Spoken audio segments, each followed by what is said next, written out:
அப்போ இதுல வந்து ஒரு காவலர் ஒருவர் அடித்து அந்த வீடியோ காட்சியை பார்த்தா நான் புரிஞ்சுக்கிறது, ஒரு காவலரை அடிச்சு துன்புறுத்தி விசாரிக்கிறாரு. மத்தவங்க வேடிக்கை பார்க்குறாங்க. அடிச்சு துன்புறுத்தி விசாரிச்சவர் அவருக்கு வந்து ஃபர்ஸ்ட் டிகிரி வந்துரும். மத்தவங்க வேடிக்கை பார்த்தவங்க துணை போனவங்களா மாறிடுவாங்க. ஆனா இப்போ சிபிஐ விசாரணை வரும்போது எல்லாருக்கும் வந்து சேர்த்து ஒரே மாதிரி தான் அது ஒரே மாதிரியான குற்றச்சாட்டுகள் தான் பதிவு செய்யப்படும். அப்போ இந்த காவல்துறையை சேர்ந்தவர்களுக்கும் இது வந்து நிரந்தர தண்டனை மாதிரி ஆயிரும்.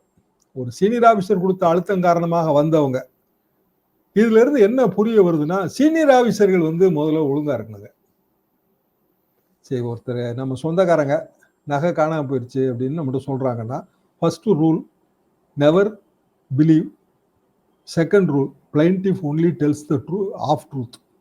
பாதி உண்மையை தான் நம்மகிட்ட சொல்லுவாங்க. நம்ம சொந்தக்காரங்களே அவங்களுக்கு எது சாதகமோ அதை மட்டும் தான். நானும் எத்தனையோ நம்ம நண்பர்கள் இவங்க வந்து போன் மூலமா சொல்ற விஷயங்கள் இருக்கு இல்லையா, பாதியை தான் சொல்லுவாங்க உண்மையை. அதை நம்பி வந்து நீங்க போயிட்டீங்கன்னா ஆபத்து.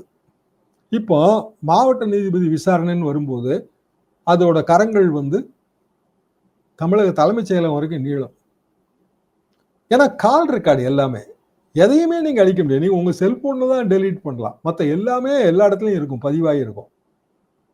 அப்போ ஆட்டோமேட்டிக்கா பொய் சொன்னா அதுலயும் சிக்கல்கள் வரும்.